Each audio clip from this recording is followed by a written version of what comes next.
Concepto y principios fundamentales de la temperatura. La temperatura es una propiedad física, es decir, que se puede medir y observar sin que se modifique la composición o identidad de una sustancia. Por ejemplo, es posible medir el punto de fusión del hielo al calentar un bloque de hielo y registrar la temperatura en la que se convierte en agua. El agua difiere del hielo solo en su aspecto, no solo en su composición, de modo que se trata de un cambio físico, por lo que es posible congelar el agua para obtener el nuevo hielo.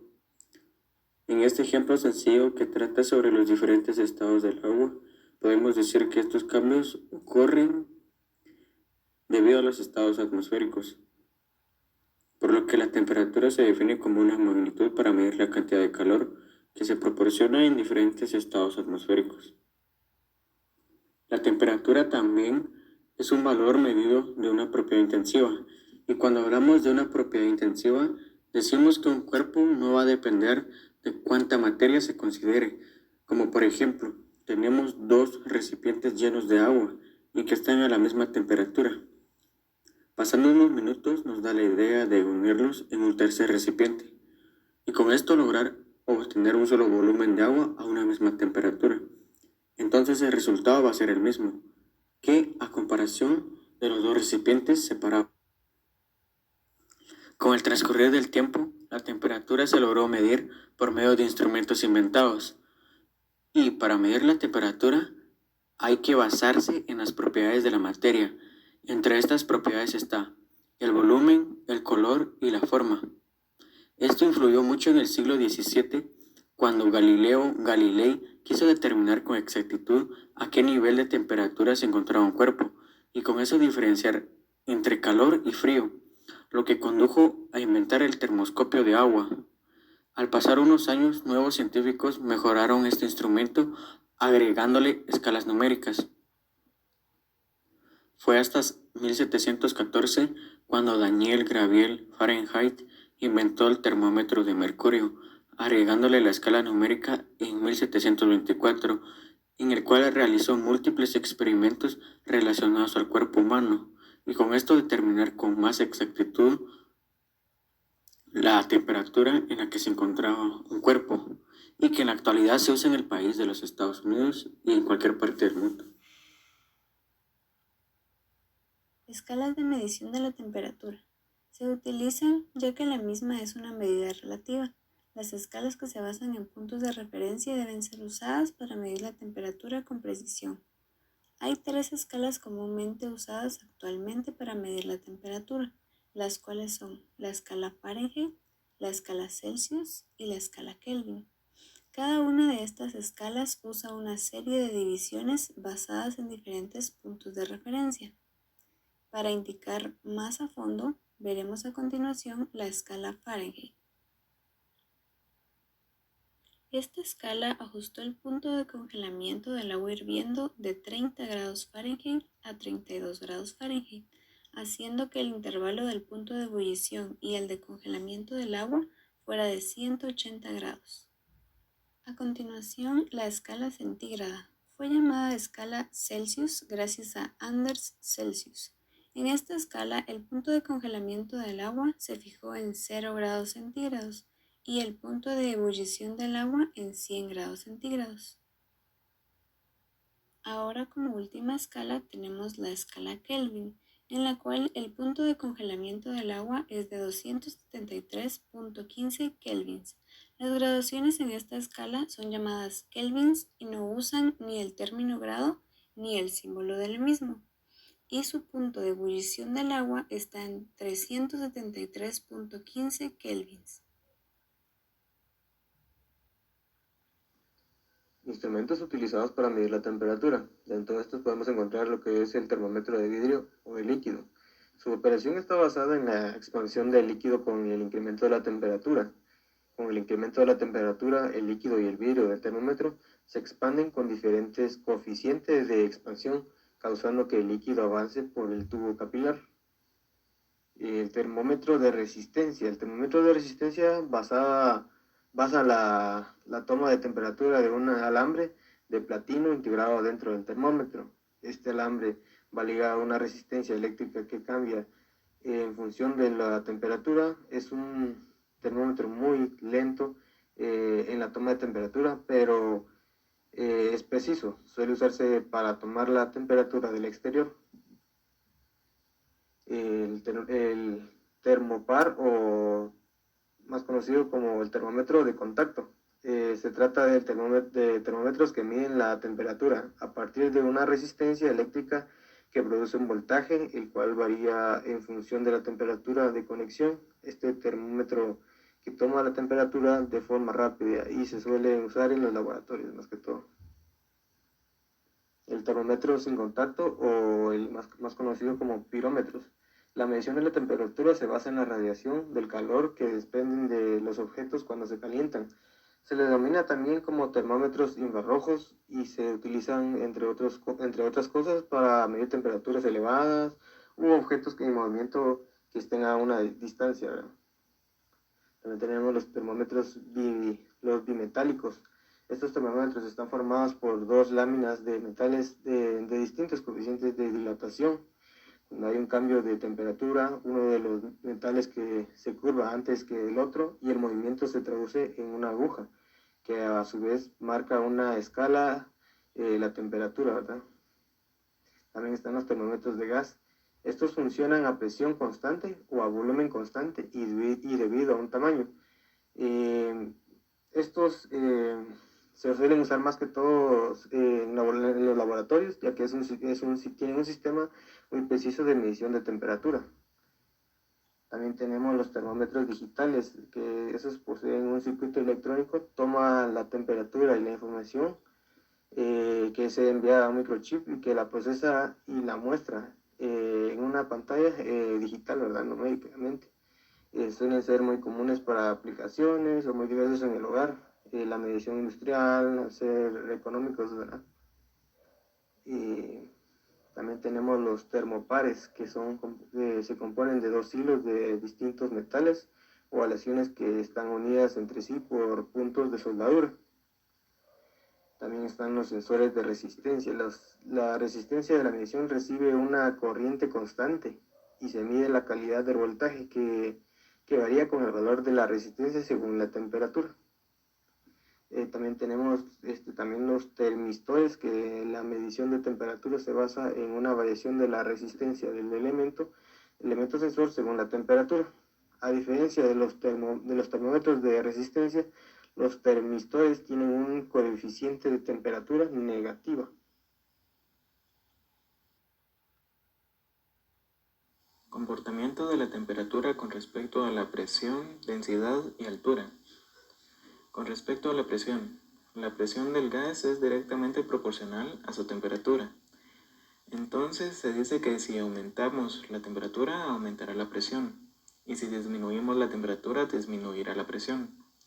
Esta ley fue propuesta por Joseph Louis Gay Lussac a principios de 1800. Establece así la relación entre la temperatura y la presión de un gas cuando el volumen es constante. Esto ocurre ya que al aumentar la temperatura las moléculas del gas se mueven más rápidamente y por lo tanto aumenta el número de choques contra las paredes. Es decir, aumenta la presión ya que el recipiente es de paredes fijas y su volumen no puede cambiar. Un ejemplo de la relación de temperatura y presión es la presión de vapor que genera el agua en un recipiente cerrado cuando éste alcanza su punto de ebullición. Comportamiento de la temperatura respecto a la densidad.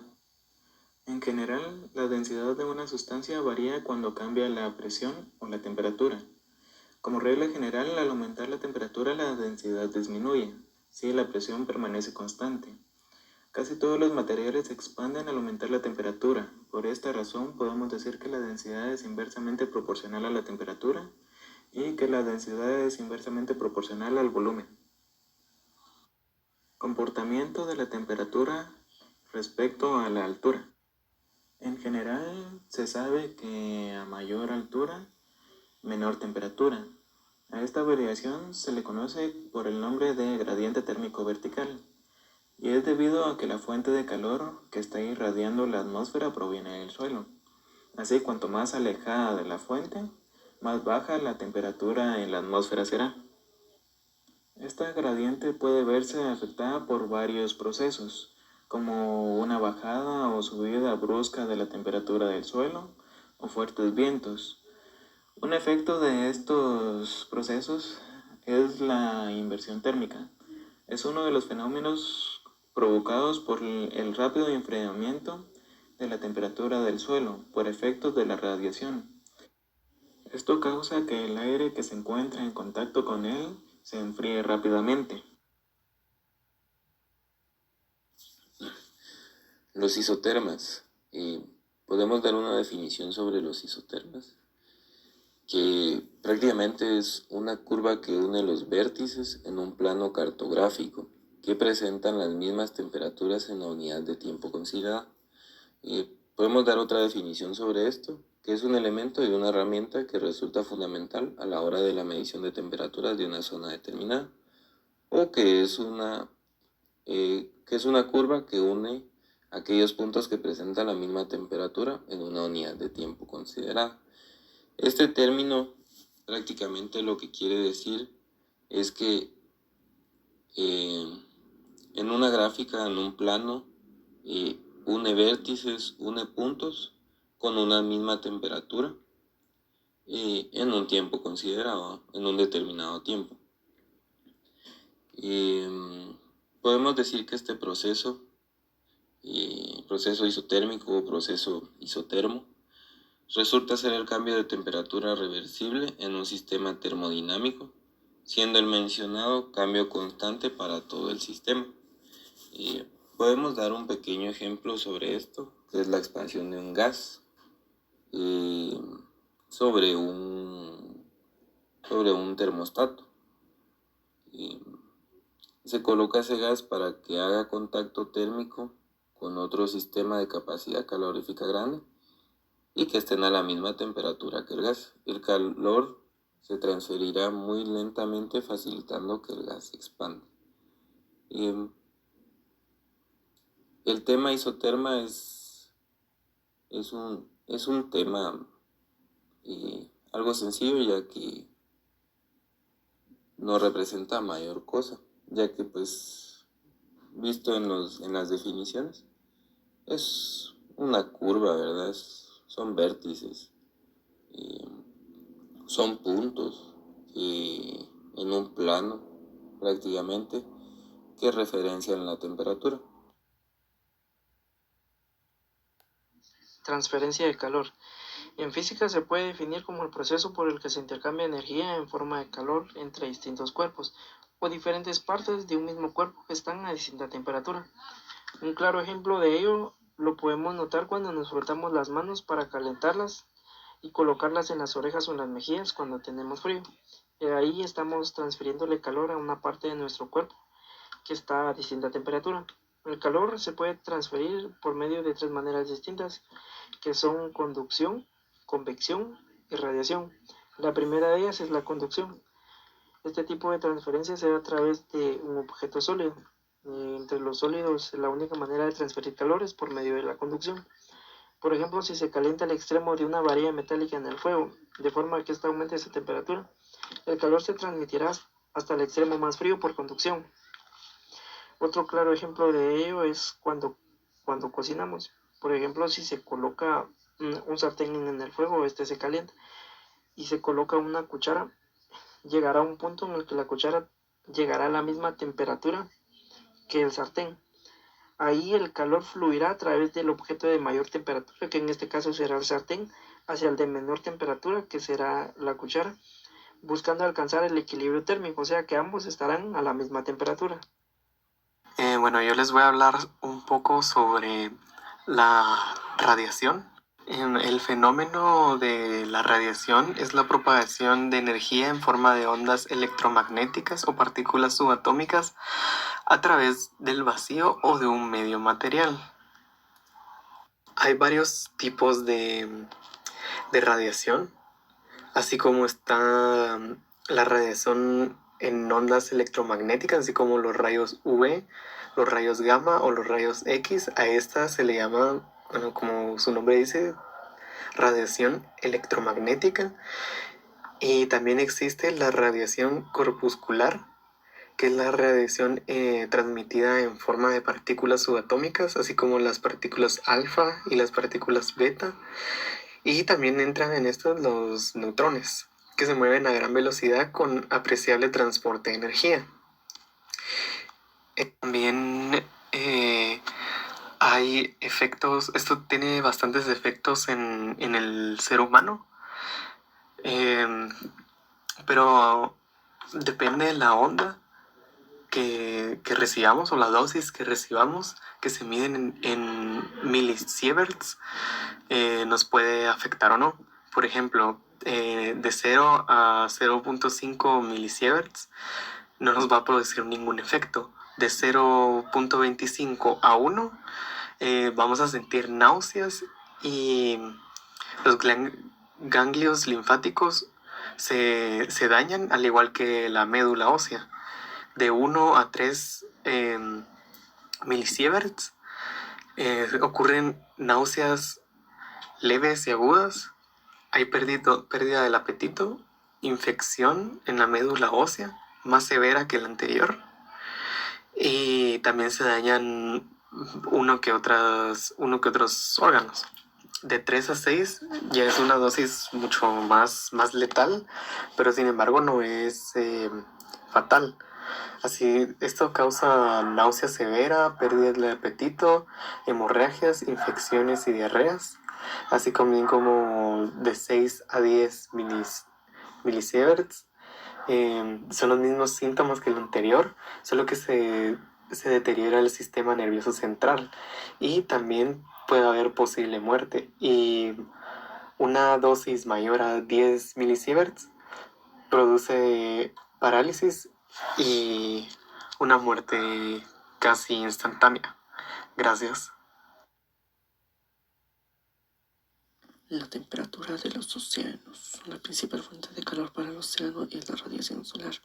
En comparación con el aire, el agua de mar tiene una capacidad calórica alta. Se necesita más temperatura y más tiempo para cambiar o aumentar la temperatura de agua. La temperatura en comparación con el aire, de igual forma, una vez que el océano se calienta, se necesita mucho tiempo para que pueda liberar o perder completamente ese calor.